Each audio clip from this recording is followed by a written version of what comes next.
Das Michael-Mysterium von Rudolf Steiner. Michaels Erfahrungen und Erlebnisse während der Erfüllung seiner kosmischen Mission.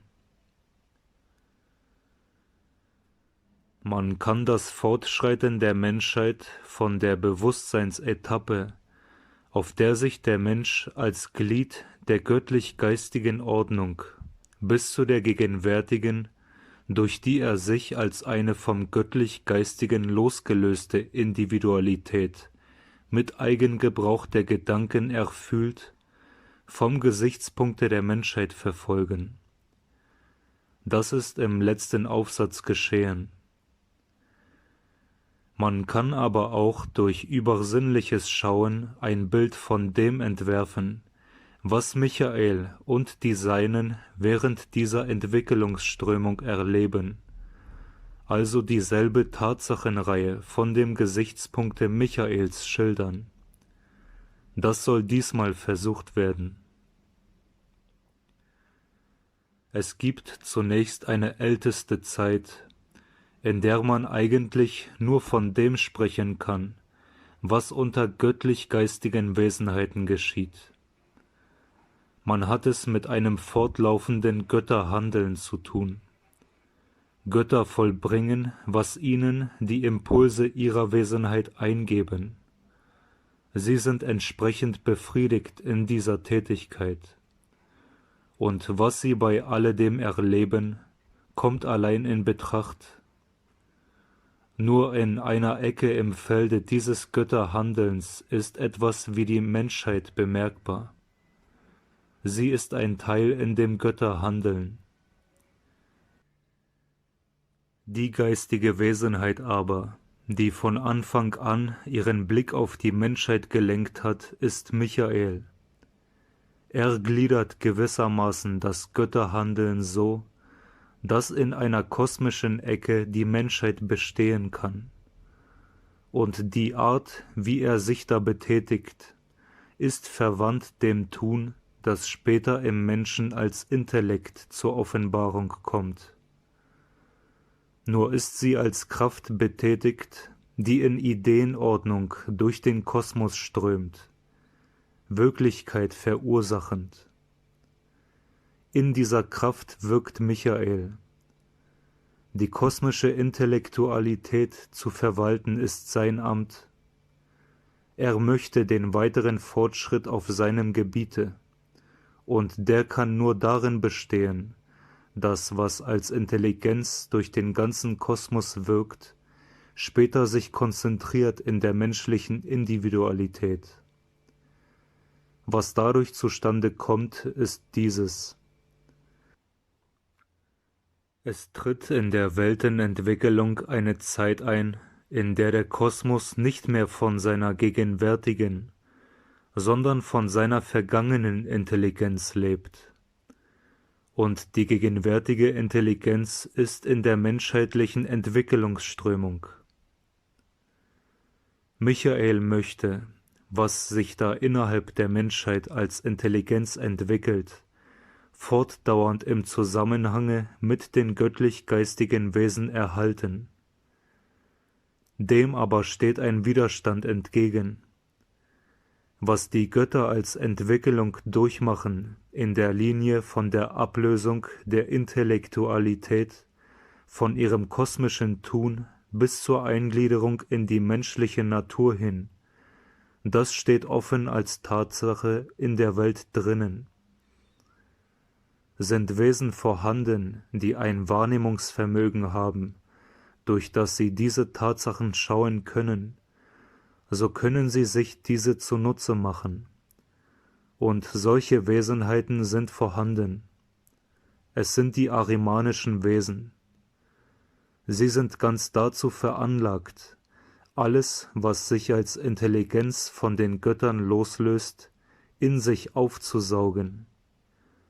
Sie sind dazu veranlagt, die Summe aller Intellektualität mit ihrem eigenen Wesen zu vereinigen. Sie werden damit die größten, die umfassendsten und eindringlichsten Intelligenzen des Kosmos. Michael sieht voraus, wie der Mensch, indem er immer mehr zum Eigengebrauch der Intelligenz vorrückt, sich mit den arimanischen Wesen begegnen muss und wie er dann ihnen verfallen kann, indem er eine Verbindung mit ihnen eingeht. Deshalb bringt Michael die arimanischen Mächte unter seine Füße. Er stößt sie fortwährend in ein tieferes Gebiet, als das ist, in dem der Mensch sich entfaltet. Michael, den Drachen zu seinen Füßen, ihn in den Abgrund stoßend, das ist das im Menschenbewusstsein lebende gewaltige Bild der hier geschilderten übersinnlichen Tatsachen. Die Entwicklung rückt vorwärts. Die Intellektualität, die zuerst ganz im Bereiche der göttlichen Geistigkeit war, löst sich so weit los, dass sie zur Beseelung des Kosmos wird. Was vorher nur von den Göttern ausstrahlte, das erglänzt jetzt als die Offenbarung des Göttlichen aus der Sternenwelt. Vorher ward die Welt gelenkt durch die göttliche Wesenheit selbst, jetzt wird sie gelenkt durch die objektiv gewordene göttliche Offenbarung, hinter der die göttliche Wesenheit die nächste Stufe ihrer eigenen Entwicklung durchläuft. Wieder ist Michael der Verwalter der kosmischen Intelligenz, insofern diese durch die Offenbarungen des Kosmos in Ideenordnung strömt. Die dritte Phase der Entwicklung ist ein weiteres Loslösen der kosmischen Intelligenz von ihrem Ursprunge. In den Sternenwelten waltet nun nicht mehr die gegenwärtige Ideenordnung als göttliche Offenbarung. Es laufen die Sterne und ordnen sich nach der in der Vergangenheit ihnen eingepflanzten Ideenordnung. Michael sieht, wie immer mehr, was er im Kosmos verwaltet hat, die kosmische Intellektualität den Weg zur Erdenmenschheit nimmt. Michael sieht aber auch, wie die Gefahr, dass die Menschheit den arimanischen Mächten verfällt, immer größer wird. Er weiß, für sich wird er Ahriman immer unter seinen Füßen haben, ob aber auch für den Menschen. Das größte Erdenereignis sieht Michael eintreten. Aus dem Reiche, dem Michael selbst diente, steigt die Christuswesenheit hinunter in den Erdbereich, um da zu sein, wenn die Intelligenz völlig bei der menschlichen Individualität sein wird. Denn dann wird der Mensch den Drang am stärksten empfinden, sich an die Macht hinzugeben, die restlos in aller Vollkommenheit sich zum Träger der Intellektualität gemacht hat. Aber Christus wird da sein. Er wird in derselben Sphäre durch sein großes Opfer leben, in der auch Ahriman lebt. Der Mensch wird wählen können zwischen Christus und Ahriman. Die Welt wird in der Menschheitsentwicklung den Christusweg finden können. Das ist Michaels kosmische Erfahrung mit dem, was er im Kosmos zu verwalten hat. Er tritt, um bei dem Gegenstande seiner Verwaltung zu bleiben, den Weg vom Kosmos zu der Menschheit an. Er ist auf diesem Wege seit dem 8. nachchristlichen Jahrhunderte, ist aber eigentlich angekommen bei seinem Erdenamte, in das sich sein kosmisches Amt verwandelt hat, erst im letzten Drittel des 19. Jahrhunderts. Zwingen kann Michael die Menschen zu nichts, denn der Zwang hat ja eben dadurch aufgehört, dass die Intelligenz ganz in den Bereich der menschlichen Individualität getreten ist. Aber als eine majestätische, vorbildliche Handlung, in der an die sichtbare, zunächst angrenzenden übersinnlichen Welt kann Michael entfalten, was er entfalten will. Mit einer Lichtaura, mit einer Geistwesen-Geste kann da Michael sich zeigen, in der sich aller Glanz und alle Herrlichkeit der vergangenen Götterintelligenz offenbart. Zur Erscheinung kann er da bringen, wie die Wirkung dieser Vergangenheitsintelligenz in der Gegenwart noch wahrer, schöner und tugendhafter ist als alles in unmittelbarer Gegenwartsintelligenz, das in trugvollem, verführerischem Glanz von Ahriman herströmt. Er kann bemerklich machen, wie für ihn Ahriman immer der niedrige Geist unter seinen Füßen sein wird. Diejenigen Menschen, welche die an die sichtbare Welt angrenzende nächste Übersinnliche schauen, nehmen so, wie hier geschildert, Michael und die Seinen bei dem wahr, was sie für die Menschen tun möchten. Solche Menschen sehen, wie der Mensch in Freiheit durch das Bild Michaels in der Ahriman-Sphäre von Ahriman zu Christus geführt werden soll. Wenn es solchen Menschen gelingt, durch ihr Schauen auch Herzen und Sinnen anderer Menschen aufzuschließen, damit ein Kreis von Menschen wisse, wie jetzt Michael unter den Menschen lebt, dann wird die Menschheit beginnen, Michael-Feste mit dem rechten Inhalt zu feiern, auf denen die Seelen werden in sich die Kraft Michaels aufleben lassen. Michael wird dann als eine reale Macht unter den Menschen wirken. Der Mensch aber wird frei sein und doch in inniger Gemeinschaft mit Christus seinen Geist-Lebensweg durch den Kosmos gehen.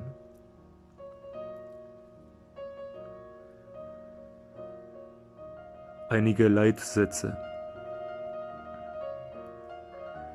Sich der Michael-Wirksamkeit im geistigen Weltzusammenhang recht bewusst werden, heißt, das Rätsel der menschlichen Freiheit aus den kosmischen Zusammenhängen herauslösen, soweit die Lösung dem Erdenmenschen notwendig ist.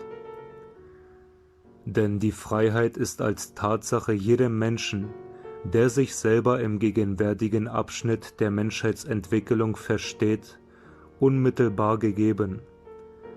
Keiner darf sagen, wenn er nicht eine offenbare Tatsache leugnen will, Freiheit ist nicht. Aber man kann einen Widerspruch finden zwischen dem, was so tatsächlich gegeben ist, und den Vorgängen im Kosmos. In der Betrachtung von Michaels Sendung im Kosmos fällt dieser Widerspruch hinweg. In meiner Philosophie der Freiheit findet man die Freiheit des Menschenwesens in der gegenwärtigen Weltzeit als Inhalt des Bewusstseins nachgewiesen. In den Darstellungen der Michael-Mission, die hier gegeben werden, findet man das Werden dieser Freiheit kosmisch begründet.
Und ich bin mir sicher, dass du in diesem Video findest, wonach dein wahres Ich dürstet.